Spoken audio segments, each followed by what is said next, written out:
Good day everyone, I'm Dayan Bugtong and the topic that assigned to me is item analysis.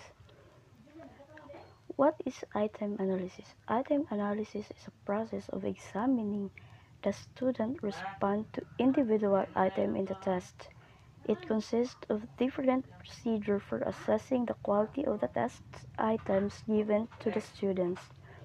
Through the use of item analysis, we can identify which of given are good and effective test items. Good items are to be improved, to be revised, or to be rejected. So, ano nga ba ang item analysis? Ang item analysis ay isang proseso ng pagsusuri kung gaano ka-epektibo ang bawat tanong sa isang pagsusulit sa paraang ito. Dito malalaman kung ang isang tanong ay madali or mahirap.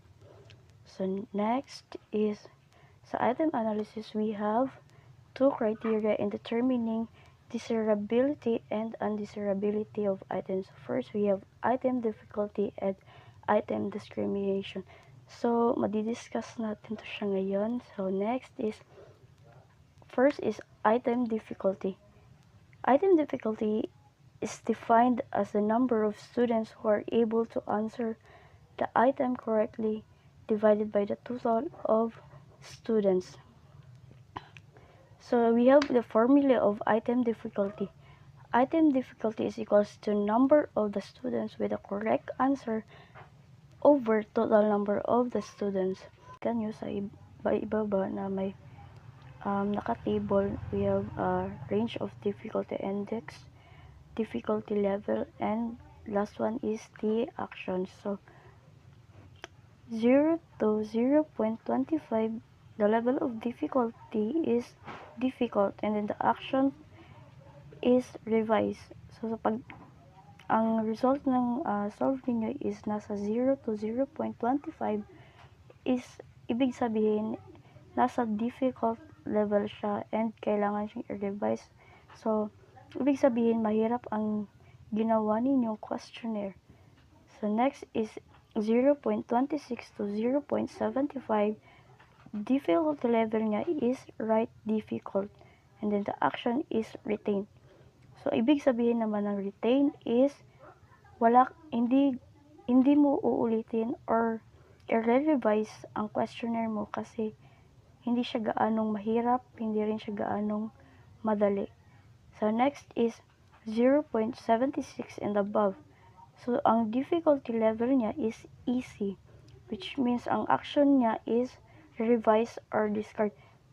So, ibig sabihin nito is, ang ginawa mo questionnaire is napakadali lang and hindi nahihirapan ang mga students mo na sagutan ang mga tanong. So, kailangan siyang i-revise to make it right difficult. So, hindi siya gaanong madali at mahirap.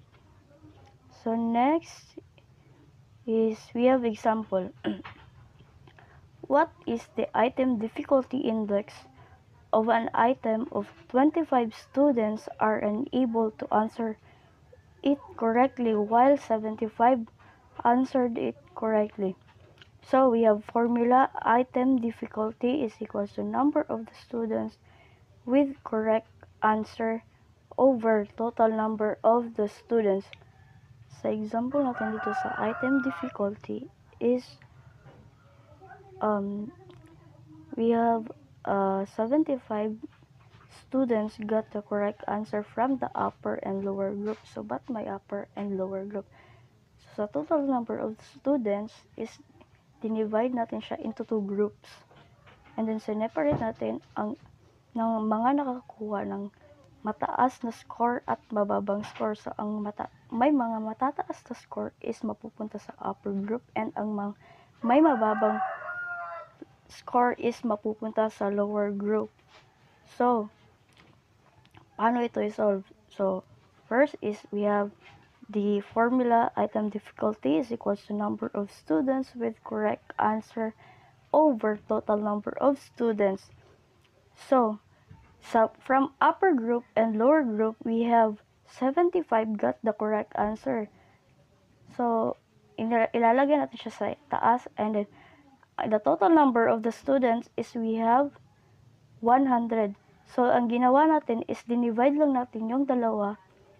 75 divided by 100 is equals to 0.75.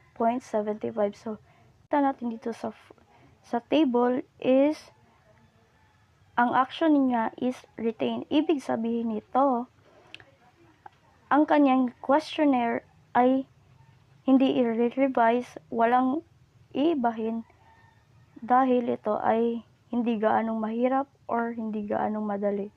That's why right difficulty or ang action niya is retain lang talaga ang kanyang questionnaire. So next, we have discrimination index. Discrimination index is the degree to which the item discriminates between high-performing and low-performing group, or that's what we call upper and lower group. So we have a table here, range of discrimination index, difficulty, action. So dito natin malalaman kung ang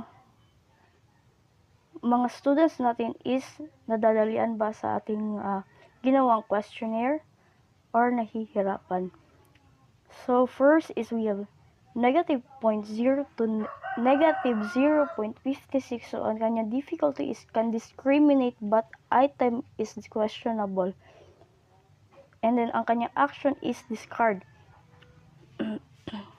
So next is negative 0.55 to 0.45 non-discriminating or revise. Ito yung uulitin talaga ang buong questionnaire dahil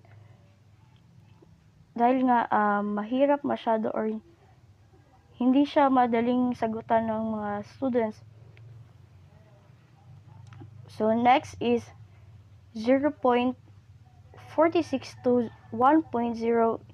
So difficulty niya is discriminating or ang action niya is include or retain. Ito yung hindi gaanong mahirap or hindi gaanong madali. So next, we have the formula RU minus RL over total number of the students in the upper and lower group. So kung kanina sa item difficulty is inad natin ang dalawang group from upper and lower group. So dito naman sa discrimination index is i-minus natin ang upper group at ang lower group.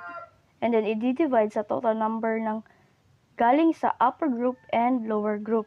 So, RU is number of students in the upper group who answered the item correctly. So, RL number of the students in the lower group who answered the item correctly. And then, the total number of the students in the upper group and the lower group. Example, here, there were 80 students who took the test, and the test in item number 2, 19 students in the upper 25% right responses, while in the lower 25%, 7 students have right responses. Determine the discrimination index. So, paano nga ba i-solve ito? So, ito yung solution sa discrimination index. So 25% of 80 is 20. So this is the given. The RU or the right upper group is 19, and then right in the lower group have 7, and then the total number of students is 40. Bakit 40? Kasi 25% sa 80 students ang kinuha natin. That's why we have 20 from upper group and 20 from the lower group. So, inad lang natin. So, that's why we have 40 students. And then, dito sa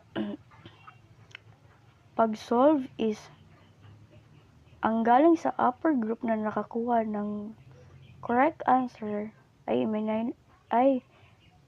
i-minus natin sa lower group na nakakuha ng tamang answer. So 19 minus 7 is over 40 is equals to 12 over 40. So, ang 12 over 40 is i-divide natin silang dalawa. So, we have 0.6. So, ang magiging difficulty niya is discriminating. So, ang action niya is include or retain. So, ibig sabihin, ang questionnaire ninyo is hindi mahirap at hindi rin gaano kadali. So, next is we have a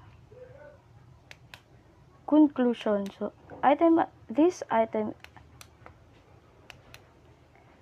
item analysis indicates that the test was generally reliable and balanced in terms of difficulty. However, a few items need revision to improve their discrimination ability and alignment with learning outcomes. Applying these findings will enhance the quality of future assessments and students' learning outcomes. So that's it for today. Thank you.